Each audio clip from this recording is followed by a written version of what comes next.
So we are live. Yes, we're just waiting for Instagram to go live. Okay, we are live. I'm going live on Instagram. Hold on one second.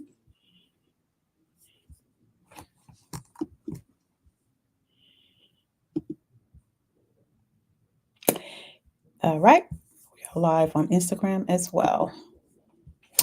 All right.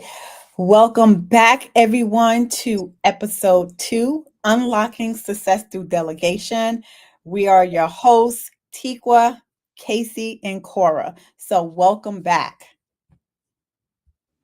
Okay, so on this episode titled Unlocking Success Through Delegation, we are going to cover a few different topics. And last month, we talked about the common fears of delegation. This month, we're talking about unlocking success through delegation, which leads us into our next month's topic, which is all going to center around the importance of delegation in business. So on last month's episode, we talked about the common fears, which were loss of control, less in quality, and just avoiding burnout, like not wanting to delegate to anyone because either you don't know where to start or you feel like you're going to lose control of your business. But we made a pretty big point that either way you lose control, you just decide, are you going to lose it to someone that you can train and trust within that role, or are you going to lose it because of burnout? And so we are going to give some tips and tricks on how to unlock the success through delegation in this episode and conquer those fears. So Tikwa, question number 1, how can effective delegation benefit businesses? So how can we effectively delegate benefit businesses? My bad. Okay, so we're going to talk about 3 points today. So the first point that I want to talk about is delegation, how delegation frees up time for us as CEOs and also focus on high impact tasks. So I'm just going to give an example. When we are CEOs and we have to delegate, we delegate to our routine administrative tasks. And that really takes about 40% of our time, statistically said. And to an executive virtual assistant. Executive virtual assistant is an expert at doing administrative tasks. So they can dedicate more time to be able to take care of those tasks while you're working on strategically planning the business developing and also decision making. So when you hand off those routine admin tasks to executive virtual assistants, it's like waving a magic wand. Suddenly, you got time to dive into those high impact stuff. There's no more drowning in emails, and you can focus on nurturing your key relationships or exploring new market opportunities. Another point is just allowing businesses to tap into specialized skills. So, what I see and what has changed a lot in the business over the last year with Empower Pro Assistants, which, if you are just tuning in, is a virtual assistant agency, we saw the great shift in executive assistants to business support. Everyone seems to have gone into like those entrepreneurship journeys, or they've gone into executive roles, and the workplace has become a lot more flexible. So most people, when they start delegating, it actually was a lot more than just administration. They really wanted a right-hand person, someone to support them in their business and keep them on track and to free up their time to focus on their zone of genius. So that's what we at Power Pro Assistants do, as well as other virtual assistants or executive assistants do, which is free up those CEOs or executives' time to focus on their specialized skill set.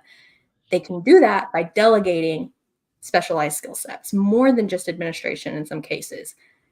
So if you, for example, see someone on your team that excels in social media tasks when you assign that to them, but maybe it's at the administrative level, and they're showing an interest to learn more about that department, really investing in that person and allowing them those opportunities to grow and learn so that they can take on those specialized skill sets. And then that not only frees up the 40%, like Tikwa was mentioning, of your administrative load, but also eventually letting go of other departments as well.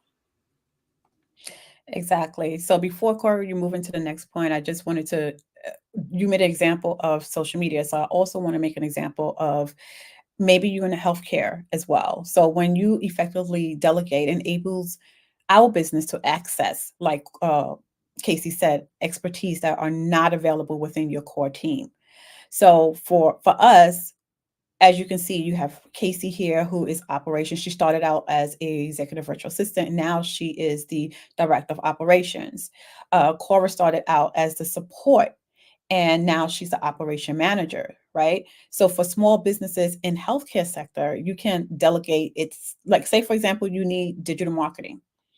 um, you can delegate that digital marketing specialty to a specialized agency like us. Well, we're not a digital, but we are an agency, right? Now their marketing campaigns are on fire because they hired for that specialized skill set, and they got a team that knows the ins and outs of their industry. They use this marketing, they use their marketing school marketing tools to boost their business to new heights. So that's what's happening to specialized skills through delegation look like. And so, in regarding to delegating with the team, this is where you're also going to learn how to spot out your leaders.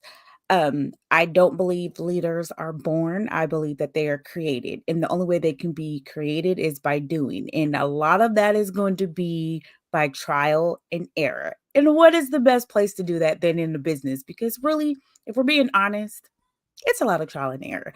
There's going to be things that work today that don't work tomorrow. But when you're doing delegation to a team, you're learning how there are some people that are written. You can give them something written and it's great. I learned that ain't me. I am audio. Give me an audio recording and I can replay it. I can stop it. I can do the steps. And if you give me an audio and a video, it's even better. You learn not only just your teammates' styles, but you learn their different techniques. And then it also helps you understand your consumer a little better because we are not all created equal. So, but it also helps build a community. Like, no one business can really grow by themselves. I know everybody say I did it by myself, but like if we're being honest, you had it, you got it somewhere. Like somebody helped you out along the way. But it's even better with a team because what we've learned is I may give a direction and I'm like, oh, this direction is amazing. I killed it. And then they're like, that don't make no sense. And you're like, yeah, it does. Yeah, to you because you know the ins and out. But in support, they used to laugh at me because I would be a naggy Nancy. Now, I knew the ins and out, but I would intentionally act as though I did not know the ins and out because with us, support doesn't have all the pieces that maybe our client manager may have. And so I needed the client manager to understand that you still have to give them the why, the who, the what. They need the same investment that you need to know to complete this task. It's more than just here's the task. Okay, but where do I find the task? How do I know that what defines this as success? And so we got to learn all those different nuances that you kind of overlook because it's create me a post. Okay, well, do you want it blue? Do you want it black? Do you want a picture? Do you not want a picture? So it learned we learned how to do communication skills. So if you I'm an introvert and I love to hide and they'll be like, "Oh no, come on, give me some info." And you're like, "But it just doesn't it make sense?" And Tico and Casey be like, "Yeah, it makes sense to us, but what if we give it to somebody else? Would they be able to understand it?" And so you begin to realize how fast I can do things. I started when I first started, Casey used to crack up because I'd be like, this takes forever. Now she gives me stuff and I'm like, it's done. And she's like, what? But that's because I learned her work style. She learned my work style. But then we also was able to find out there's I'm not graphics. I'm not design. I can do it. I will do it if it is for the power of the team.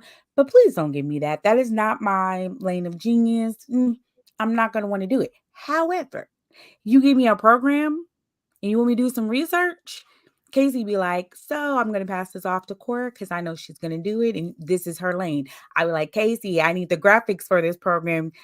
Can you? But we learned how to ask the right questions. We learned to what's her strength, what's my strength, and then I be like, Tikwa, so how do we put this all together? Here you go, and she be like, she does the final magic. But you notice the CEO only has to do now the last 20% instead of doing the whole 100% because she has a team that can take on the more detailed parts while she just gets to come and do the overlay, and that's essentially what you want. You want to be able to work efficiently so that you're not having to do everything, but you know who your power players are. And sometimes you may have someone on tap that you may not need them all the time. They're project based, fine, but you know that I know what work they need, I know what questions I need to have ready for them, and it works. So those are really the benefits because nobody wants to do everything plus in their business, plus then have to do execute on the clients. So it gives you breathing room. Yes. Yes. Thank you, Cora, for that. So, just for those for the audience that don't know, when she say client manager, it's really executive virtual assistant. We just use client manager internally, so we just clearing that up so you won't get confused about that. But I also wanted to jump in and give some examples. Another example, Cora did a fabulous job explaining what the efficiency and productivity and how to improve that through delegation. So, when we delegate tasks and responsibilities among our team members, it enhances the overall efficiency, as Cora explained. Like, for example, if we have a project manager and the project manager can delegate specific project components to their team members with the relevant, and that's the key thing, relevant skill sets. Boom. This is not only this doesn't only speed up the project completion, but it also ensures that each team member is contributing their expertise and it leads to a higher quality result. Yes, for sure. And I would say Cora's special skill set, I go to her for help every single time, is that team aspect and the efficiency. Because what she was just talking about was how do you make that super effective? You have to first see where people's skill sets lie. I work very similarly to Tikwa, and Cora kind of balances that out because she steps in and she's like, so what if someone doesn't have all of the puzzle pieces? What if they don't have all the information? If you assign this to somebody, does this have all the information that that person needs to complete the task with only asking limited clarifying questions, and that they can deliver it back to you and they have the information to do that? So we did an overhaul of our whole system and we're now testing it out and it's working because Cora came in and audited that whole process of how does this work for the team as a whole versus working internally with everyone that has the big picture. The person that speaks with the clients and the person that speaks with the internal team and the external team. And if they have the big picture, which CEOs do, when a CEO or executive is on that higher level and they're speaking with management level team members, they may not be considering what is being delegated to support staff or someone that is helping in those specialized areas. And that also ties a lot into the fears that we talked about in the last episode, the loss of control and not being done right, or it not being done the way that the executive or the CEO would want it. And it may simply just be because they don't have all the information they need because you're expecting them to just know. So that was a huge thing that I think we have now overcome. And that's always Cora's area. I'm like, okay, so when it comes to this, we need to sit down and we need to both review it before giving each other the information. And then once we reviewed it, we have our notes, we come back together and we review it. Okay, so now if we were to give this to someone else, how many questions did you have? Can we answer them or can we not? Or what different approach can we take? So just making sure that that's as efficient as possible makes the team more productive, which gives you your time back as a leader in the business. Yes, definitely. And what does that scream? If you go back to episode 1, it talks about communication. Mhm. Communication is key, especially when it's to delegation. So giving the team member the all the information that they need in order for them to effectively work out the project or complete the project and get the results that you want to be pleased with, right? It's communication, whether video, verbally, written, however that's going to be. Like Cora said, SOPs, having those written instructions for your business. You should know your business better than anybody else, right? So you should be able to deliver those instructions from that. However, if there are specialized skill sets that you don't have, then hiring a team. I just recently had a one-on-one with someone in my novel organization, and she's a coach, and she was just talking to, she works with small businesses in regards to organizing and also getting the appropriate team members into your business, because you can have team members, but do they have the skill sets that are needed, right? Are you wasting money in your business? This also ties into the delegation, because when you delegate to someone, you want to make sure that that person has the skill sets to be able to carry that out. There are tools out there that I just learned today called Kobe, where they take you take this test and it tells you where you are on the level. I don't know how the levels is, level 2, 3, whatever. But if you are a detailed person, right, you will have to deliver instruction in a detailed way. So now you know how to efficiently delegate stuff because you understand your team members as well. So that is all part of the delegation process as well. So, moving on to question 2. Tikwa, what does unlocked success through delegation look like? Speaking from you owning an agency, and also tips for the possible audience. So, explain how you kind of went from working on those day to day tasks to delegating them to the long term strategic planning, and also in your 9 to 5 role as well. Well, it's definitely a strategic focus. That's number one. And when we successfully delegate, it enables us to, as a business leader, to shift our focus from our day-to-day tasks to a long-term strategic planning. And this helps towards the growth and innovation of the business. So working as from a 9 to 5 as a 9 to 5 worker, having an agency and managing a team and also being a coach, that definitely takes some strategic planning. You can't just have tasks going on, because then you're going to get confused, you're going to get burned out, like we spoke about in our first part, episode 1, where you're going to be overwhelmed with those things. So as an agency owner, I needed to have team members that were strategically skilled in certain things that my clients need in their business. So that required me having to look for those people, because it was getting too much for me as an agency owner, whereas working a 9 to 5 job and then also managing the clients. Going back to episode 1 where we talk about quality, right? You can't overload yourself with so many things and then expect a great results. So I had to make that strategic decision to start bringing in people who are skilled in certain things in certain areas, for them to help manage the agency and also be able to give the best support to our clients, because this all ties into delegation. I'm the strategic vision person, and that goes back to what the coach that I was speaking to called Kobe. Your team members need to know how you work and how your mind is. I'm a visionary, and I can say that without even taking the test, that I'm a visionary, and then I want to just delegate down to what my vision is. And that's how I wanted to manage my business. But it was kind of hard to do that if you have a 9 to 5, you're a single mom, you have a business, and you have a team member. So I had to get organized and really figure out what exactly was the vision of my business, the mission of the business, and ultimately at the end result is serving others. And how am I going to be able to serve others if my home is not together and I wasn't able to delegate to appropriate people to help me move towards the mission and vision of my business so that now we can continue to serve others who are operating in their zone of genius and their purpose as well.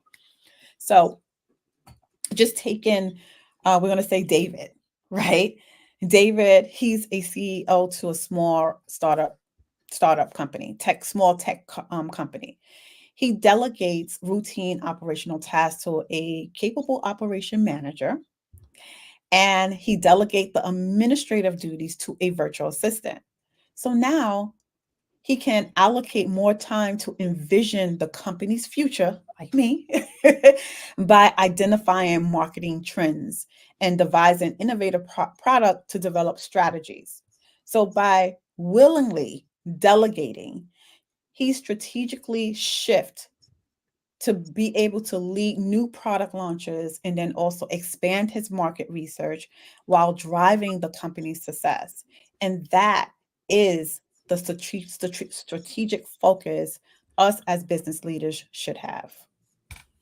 I think your point was great about understanding the vision, because your team members, even though you shouldn't understand how they work, your team members should also understand your vision, or at least at the minimum your objective of where you're trying to go and what your intention is.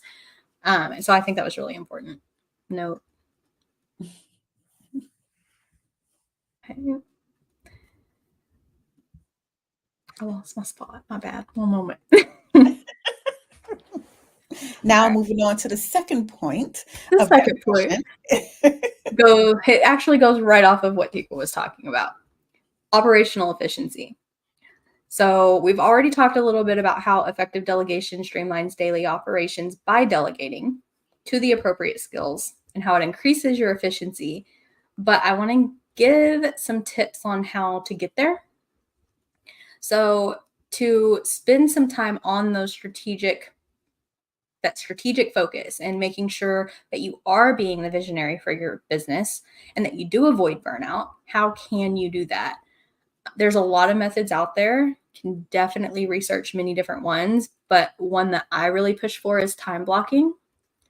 And if you don't know what time blocking is it's setting times on your calendar, and it doesn't have to be digitally on your calendar. However, that is the way that I push for and prefer. But setting intentional times where you're focused on either different departments, different projects, or different areas of the business that need attention, so that you are fully dedicated to that at that time. I would say I've tried to implement it with many CEOs and executives before. It does take some habit building. So, what I try to do is, as the executive assistant, is put a meeting on the calendar so that they're reminded that they need to be at a meeting, but the meeting is actually with themselves. So I find that the easiest way to really focus on that vision is really set aside the time for it, to not be distracted and really lay those things out, but also having effective task management tools, project management tools, automation, workflows put in place, all of those things is going to help you keep an idea on what you're working on. Cora and I were just talking with a team member about that this week. When I really, tech is my thing, and I absolutely love ClickUp. I use ClickUp for everything. We're trying to implement for the whole team to use it for everything. To go back to Cora's other point of making sure that we have all the information that we need when we delegate, not only does it allow that, it also gives us the bigger picture. It gives us access to manage our own work and what we're doing. And I realized, as we're training new team members, that I didn't always give myself the information that was needed. I kind of just assumed I would know. And I would go back a week later and I would have no clue what that task was for. So, really using those tools to its full advantage and getting all the information on there as possible, because even we forget our own notes. Sometimes you'll lose a notepad. Sometimes you just have no clue what you scribbled down. And sometimes, if you're not using the tool effectively, you really have no clue what you're trying to tell yourself when you go back to it. So, really learning those tools and implementing them helps a lot as well. Yeah, I like that, Casey. Also, just us as a team operating efficiently, we have really worked really hard since last year all last year into this year to improve our operational efficiency. And that's one, communication and us coming together, kind of looking at what was the bottlenecks, what we can do better to make this work efficiently. So as Casey was talking about, making sure that we have all the information. Like, say, for example, we have if we hire a virtual assistant to come in, uh, making sure that we have all the information that is needed to give to them so that they understand it. So, a client profile, for example, with their website and their social media, so that they can do their homework as well, where we did our homework, but we also want to put the ownership on our team member. Although they are contractors, they are still our team members. So, by us doing our due diligence and also giving them the power, empowering them to, which Cora will go a little bit more into that, uh, helps us keep the operation running smooth and just having those systems in place, where Casey does a great job with ClickUp and making sure that, we have the appropriate pages and that everybody is working out of ClickUp. And then we have Slack, another channel where we do our communications and things like that. So when we are practicing that internally, then it's really going to show great results when we start working with our clients as well. So, Cora, what's your big tip on team empowerment, and how did you build that skill set and get so interested in speaking for the question that isn't asked? So I'm nosy. They will tell you I'm nosy. But I'm the quiet nosy, so I don't say nothing. I just watch. And then I'm like, hey, have you ever considered? And they be like, how long? And I'm like, just let it go. You have to consider as the CEO, because yes, while I love Power Pro, I still have to run my own business. So I have to take my own whoopings. Um, you don't know what doesn't work until you get a team member. And so who doesn't have FOMO and see all these amazing tools and want to try them all out? And you do. And it's great when it's just you. However, to know if that tool is really or that software is really effective, get your first team member. Because if it is challenging for them, 9 out of 10, they're not going to use it, which means you just bought something that your team is not going to use. Or you bought something and you're like, just go look in the tutorials. They're not going to look in the tutorials. We're not. We're not going to tell you we're not going to look at the tutorials, but we're not going to look at the tutorials, but we will find the answer to do what you are asking us to do, but you end up paying more because it's going to take us longer. And so what I realized when I was my lovely journey in virtual assistants, CEOs are burned out, they're overwhelmed. And so a lot of times they forget that missing piece. Before you can delegate, you must train. And because you use the tool, you don't think about training in that particular way because you use it. This is your business. You do these steps. It comes naturally. You don't think about it until you have a team member being like, "So, where do I find that bio?" Or I was looking for this and I don't know where to go and it's like, "Oh, well, it's right here." And it's like, but it's second nature to you, but it's not to them. And so delegation has taught us like, okay, is there a more simpler way that we could have streamlined this so that they would have been able, could I have put this all in a folder, could have been on a Google Drive, they would have access to this link. And so when I onboarded them and we're talking about my company and we're talking about Power Pro, and I'm also letting them know where to find the key stuff for their roles. And so I was nosy. We had our onboarding and I was just looking and taking notes and looking and taking notes. And I patiently waited. And so I was like, hey, Casey, you asked me to do this, but I have no idea where to find it. And she was like, one moment, I'll get back to you. Or I'll be like, hey, Tikwa, I needed this. And she's like, one moment. And so then they will tell me the steps and then I would write down the steps and then hey, just wanted to let you know I wrote down the steps for where you told me to find this. So just in case somebody asks you. And so it was kind of one of those things. I never wanted anybody to be left out. But again, you don't know what you don't know. So it was just you two. So you got to teeter back. So then now that you had a different set of eyes that sees the world or your business a little bit different, but still has a buy-in and a passion for it, I'm going to be like, okay, so where can we find all this information so I'm not having to bug you and wait for you to respond? Because if Casey is in a meeting and Tikwa's at work and she cannot be, I gotta go hunt because if this client need this answer, I gotta figure it out. So I wanted to make it as simple as possible, but I can't delegate to a team member and tell them I want you to be accountable and I want you to be responsible for this, but I'm only giving you half the cookie. I want the whole cookie. Give me everything. At least let me mess up with the whole painting, not part of the painting. Like, can I have all the colors and extra toothbrush and then you can give me feedback versus I have a piece and so I have to ask you for the next piece. So it's hard when you're by yourself to know the blind spots or the bottlenecks because it's just you. But when you slowly get a team, they're going to help you think outside of the box. And then you'll begin to realize Casey is a whiz on ClickUp. And so I'll be like, need a Loom video.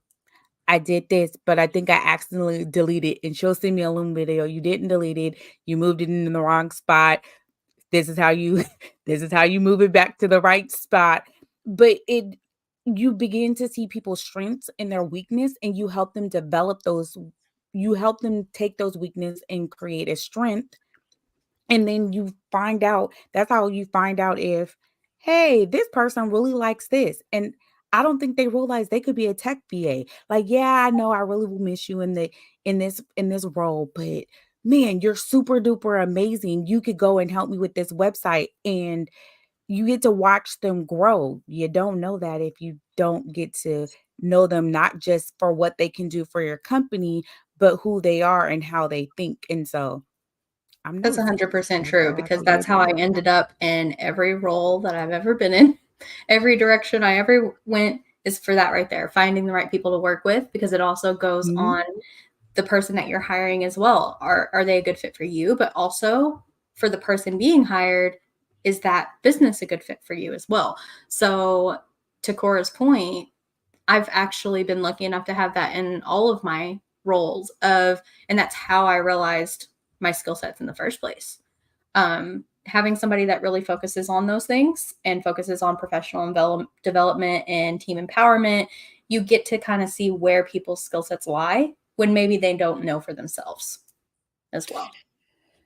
This is something that I definitely prayed about when I was praying for my business. Is having the right team members on my team, and God really did deliver. And one of the things where we go back to the strategic focus, when you really strategically focusing on your business, you're also thinking about the team members that you want on. And when Cora came on, she was one of those that can look at things and then also tell us certain things that we don't see or we're not doing, not purposely, but what a support staff needs, right? So that we can empower them as well and not making them feel like they're not part of the team because they're support staff. Everybody is equal in here. And that was one of the things that I really wanted to focus on for my team is team empowerment, right? I empower myself and I know that when you empower somebody else, it's important, especially if it's coming from a leader. So it's a known fact that when we delegate to our team member, it empowers our team to take ownership of their responsibilities. And this gives them a sense of accountability and also engagement. So, for example, we love nonprofit organizations. That's a fact in our agency, especially those who have a cause and a purpose, because it aligns with our mission, and our mission is to serve others, right? And we are in a serving business. So, one of our nonprofit organization, she was an executive director who we supported. She delegated various project management tasks to one of our team members, Casey, and based on her expertise. This empowered her to make decisions, and she was able to contribute her ideas. And this enhanced her job satisfaction and motivation to want to do these things. So, as a result, the organization achieves its mission more effectively, positively, impacting its community that it serves, which at that time they did serve a community, and also demonstrating success through delegation. So that is the power again of delegation. That was the point I was going to make too, is when that team member is empowered to and feels a part of the team and that it's not transactional, then that's where you truly get your time back. When you can fully let go and someone is your partner in it, you get your time back and you get to focus on those things to move the business forward. Mhm. Definitely. So, our next question is, what are the key steps to successful delegation? But I think we gave some tips and tricks on clearly defining tasks and expectations, identifying the right team members and or virtual assistants, and maintaining open communication and feedback loops. So, what I kind of want to skip to is the feedback loops. Having that open communication, how that also goes to feedback and training. So, Tikwa, you want to touch on that one a little bit? Can you repeat the question? How maintaining open communication, but also the feedback loop, giving feedback in the training part of delegating and team empowerment, how that really moves the business forward. Well, being able to empower your team is one, communication, clear communication. When you clearly define the task and the expectation to your team members, when you are delegating to them, you're handing over a project to your team or even a virtual assistant, right? And the first step is to kind of paint a clear picture of that. So when you are delegating to that team, you want to make sure that you have all your ducks in order so that when they come back to you with questions or clarifying questions, you can deliver that to them. And we clearly demonstrated that with my executive assistant, giving her clear expectations on what she needs to do and what her expectation is as my executive assistant. And I will have to say, through all the executive assistants I went through, which I asked my team, this is again when you're getting communication from and feedback from your team, right? That I asked them, is my expectation too high? No, you just didn't have the right team member there, right? So being able to clearly identify that, Casey in turn helped with that. So speaking to her and let her know what the expectations were before even coming to me, right? Training her on the relevant things that she needs to be trained on. And then when meeting with me, what my expectation was, which was in alignment with Casey was saying, and then also delivering on those tasks. Now, we had some instances where there was some mistakes. We're human. We make mistakes. And I don't, you know, badger anybody if they make mistakes because I make plenty of mistakes myself, and that's how we're going to learn, right?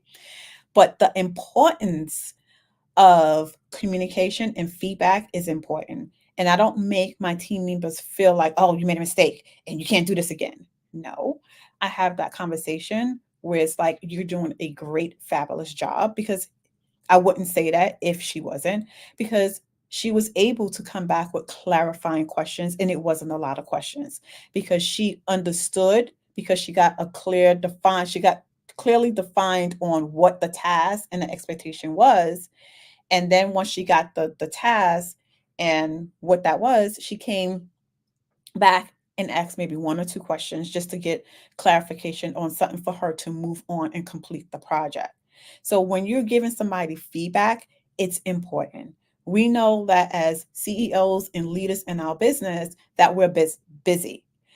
But it's so important when we go back into the team empowerment to take the time and really give that feedback to your team member to empower them to want to come back to you and ask clarifying questions, because you want it done right. You want it done with quality. You want the best results in your business so that it's carried out to the customer satisfaction in your business as well. So you have to make the time to give your team members feedback so that and give them a chance to make it better the next time. So that's my take on that. I would say my personal opinion is that is one of the things that I notice the most is that internally as well as externally with our clients, that is the main piece of feedback that we do receive is that how well received the feedback is taken, whether that be on our internal team members, our contracted team members, between clients and our client managers, everyone, no matter which direction it is going. Something I always hear within my role when talking with everyone is how well received feedback is. And I would say that that has been like that determining factor whether a team member or a client has been a good fit or not for the company on based on how well that they receive feedback. I would go as far to say that Mm-hmm. because it really I encourages would you to add take those next steps. I would add that communication is it allows for you to see the level of growth. If your team is silent, Mhm. you should be worried. That is like leaving a 3-year-old in the I think living so. room with all the Yeah, dangerous stuff and you don't hear nothing I ain't leaving no because they're 3-year-old in the either living room. afraid to ask right. No, but I mean, they're either afraid to ask a question or Yes. they're not comfortable or they're doubting themselves. And you wouldn't want to be left out in the high seas. So why would you leave your team? In the beginning, they would every week we would have so anybody got questions because of course in the beginning you want to show your skills, you want to be the best, so you want to be like I got it. But I kid you not, Casey or Tika will be like, so I haven't heard anything, are you is anything, and I would have a boatload of questions and they knew I had a boatload of questions, but I was like, no, I'm gonna figure it out, and they're like, well, we could figure it out. I never felt like there was ever a time where there was a dumb question. The dumb question was the one not asked or the one that took forever for me to ask. And they're like, we the answer is just right here. It's going it's going to take time for the communication, but as the leadership team and CEO, it was important that even when it was silent, they still was checking on us as a team to just in case, even if it wasn't, even it was a simple, sometimes it was, we just want to see how you're doing. Do you have any feedback? And so instead of, putting the pressure on, do you have any questions for us? Is there any feedback? Is there anything that you noticed? And I was like, what you mean is there feedback? It's only week 2. Haven't started. We haven't Like did I want to know anything. where to But it improve kept my everywhere all the mind time. going. It was like, oh, safe space. I can ask a question. So, and then I was like, Casey was like, maybe I shouldn't have not opened this Pandora box because then I got comfortable and I'm like, I have questions. But And that's where they were co-working hours valid comes questions. in. No. Right.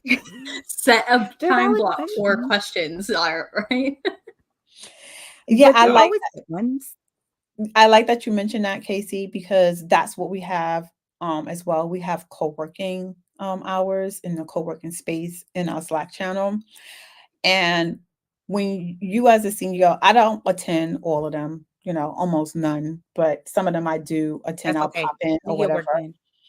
But as a CEO, even though you have set these things up, you should say, I will be joining a co-working hour between this time and that time, just to pop in with your team members, show your face. And then if they have any questions or anything like that, you can answer those questions. So like Casey said, put some time block on your calendar and block out time for your team members because there are the important critical piece of building the success of your business. When your team knows what success look like, they are set up to win. So for example, if you're running a marketing campaign, you want to specify the target audience, the goals, and even preferred strategies. The more detail, the better. It's like hanging or it's like handing them like a roadmap to success. This is something that is very important to you as a business owner and the success of your business along with your team. Yes. It's And been great. so let us know in the comments what are what is holding you back from delegating tasks in your business. And if the co-working hour interests you at all and you don't have a team to delegate to yet because you haven't, there is something holding you back and you haven't done that, we do have a QR code down in the bottom corner. We are starting and launching a community that can be joined where me and Cora are in, and occasionally Tikwa, because she's busy focusing on strategic tasks now because she delegated. We will be in there and opening up a co-working hour in this group. And so we are getting ready to launch. And if you're interested in the co-working hour concept and you want to see where to even start or get some expert advice based on certain specialized skill sets and you want some insight, then we will be opening that up and we are open to feedback on it. So let us know what you're looking for. What would a co-working hour interest you for? What are those tasks that you are wanting to delegate that you would bring to something like that? So we would love to get your input on that. Awesome, awesome. So, Tikwa, can you share some examples of businesses that achieved success through delegation? Some of our clients. Mhm. Okay, let's see, let's see, let's see. So, we do have plenty of clients that, what was the question? I'm sorry. You have to do the question again. I'm sorry. Here are some examples of businesses that achieved success through delegation. Okay, so one, Just one. just one, just one. We had one client who had a trucking business, and there was a lot of things that needed to be set up. The whole system needed to be set up from the beginning to the end. And she delegated the whole project to our team, and made herself available to us for any questions. We had to reach out to third party people, and some of the things that we didn't have the answer, and sometimes we didn't have access to her because she was running deliveries herself and didn't have time to answer any questions. So we had to schedule that in. However, because our team, we have a variety of specialized skills where we have someone who do research, someone who can get on Google and figure things out. That's what we do as a team. That's why it's great working for Power Pro, or being a client of Power Pro, because we go above and beyond for our clients, even though we don't have all the answers and we don't have all the pieces, but we try to fill in those holes, and whatever holes that we don't have, we go back and we ask those clarifying questions. So as a result of helping her from the time of putting out the Indeed post for truckers, to the interview, to sending them to get their drug tests, and then onboarding them from that, was just us building out the system for her. And as a result, she was able to get hired. I don't remember how many truckers, drivers that she had, but she was able to get the number of people that she needed so that she didn't have to be out in the streets delivering her own packages for her trucking business. So that is the power of delegation. Love it. Always love a good success story, and they are coming on the regular. So, can we provide some insight into how our listeners can embrace delegation and recommend valuable resources or tools to help them get started on their delegation journey? So, Yeah, Tika, you want to talk on the time audit assistant, and I will try to pull up the link and drop it in the chat. sure. So if you're a CEO, a director, someone who's just starting out in business or starting to build your team member, we have this time audit assistant that will help you figure out where you need to delegate most. That may look like, I need an administrative assistant because I have a lot of administrative tasks. Or it may look like, I need a system set up because all these manual processes where I'm sending follow up to my clients or sending emails or rescheduling, I need a system in place, right? Um, that time order assistant will identify where most of your time is being spent, and then that will clarify what type of services that you need, what kind of specialized services or skill set person that you need. By doing this time order assistant, you'll be able to identify it at the end of the month. So at least take at least a month to go through the time order system. It's going to take some manual entries for you to do, but it's going to be well worth it at the end because now you're going to have a clear picture of what type of services that you need to start hiring for team members. I did the audit. It's worth it. It's So very next, helpful. it is. It is. It really helps you visually put down your tasks specifically for you individually and see where that 40% of your time is going that you can free up.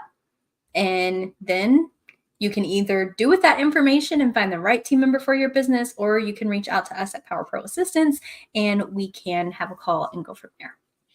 The next resource is we are going to be hosting a delegation mastery workshop at the end of this quarter.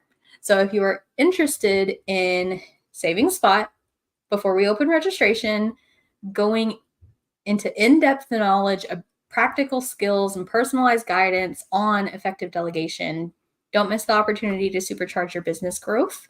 And so if you are interested in that workshop, let us know in the comments, reach out to us in a DM, whether it be on Facebook or Instagram, or email us at info@powerproassistance.com and we will get to your inquiry. And we are going to hopefully be launching our first quarterly workshop that is going to stay in alignment with our quarterly theme for these podcast episodes. So, in closing, where we have explored the transformational power of delegation and unlocking success for businesses, from strategic focus to operational efficiency and team empowerment. We've highlighted the key pillars of delegation success.